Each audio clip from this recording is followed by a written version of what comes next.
Well, taking out an RRSP loan to boost your contribution can be a good strategy, but it is not for everyone. Here to talk about this is Peter Sashecki with Everything Financial. Good morning, Peter. Good to see you. Nice to see you, Carrie. Good morning. Okay, so for those who aren't familiar, what is an RRSP loan? Is it pretty much exactly as it sounds? It is exactly as it sounds. You say you don't have enough money or cash sitting around to buy an RRSP and you feel you need one, then you can actually just borrow money from a bank or different companies, credit unions, or just maybe off of your own line of credit or home equity line of credit to make that RRSP deposit. Okay, so what are the benefits of an RRSP loan? Well, you're using money to get back money on your taxes, that tax deferment, as we say, with RRSPs. The question is, though, should you do it? And if you do, when is it worthwhile to do it? Okay, so when is an RRSP loan a good idea? Is there a certain tax bracket that makes it more worthwhile? Great question. Yeah, there is, Carrie. I mean, if you're in the lowest tax bracket, you're basically trying to chase a return, and that doesn't make sense if you're in a 20 or 28% tax bracket. So I know we try not to confuse people with too much math on this segment in the morning, but let's just use $10,000.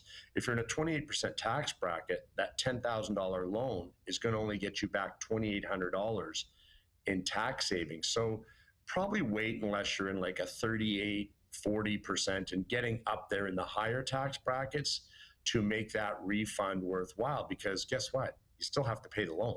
That's right. I guess the idea is that you would take the money that you get as a return and then pay off the loan in an ideal world. In an ideal world. And remember, if your taxes are done right and they're neutral, so without the RSP loan, you're not getting back money, but you don't owe money, and you're in a 40% tax bracket, that $10,000 RSP loan is only going to get you back $4,000. So then $4,000 goes towards the loan, but you still got to pay the other six. So it makes more sense if you've already done a bunch of RSPs that are going to get you back money, and then doing the loan gets you enough back between what you've already put away and the new portion to basically pay off the loan. You don't want to be left with a huge debt at the end of the day, especially in these times with interest rates not quite where we would hope they would be yet. Right. And I guess I know there's a lot of scenarios that come into play here, but can you give us a sense of how much one would expect to get for a refund if they were to take out an RSP loan?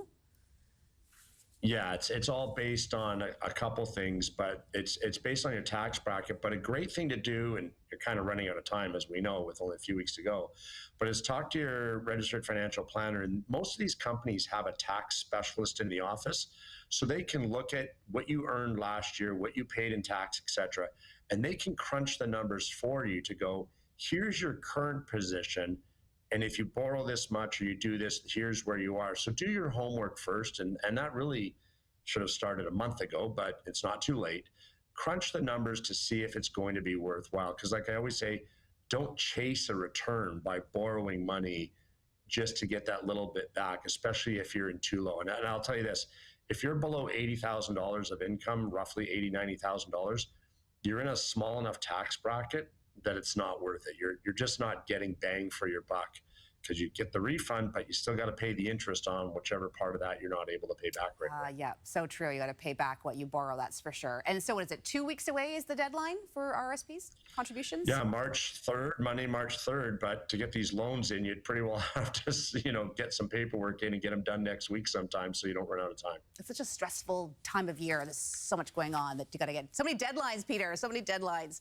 Peter Sashecki. I know, like we don't have enough stuff. But just for one thing quick here, if you're going to use your TFSA money and put that towards an RSP, get on that quick, because the companies usually need a little bit of time, 3 or 4 days, to get that transfer done. So that's another hint. Okay, good tip. Peter Sashecki sliding in with the last minute tip. Everything Financial, thanks so much for joining us this morning. Have a good day. We'll talk to you next week. Okay, we'll see you next week, Carrie. Thanks. Peter.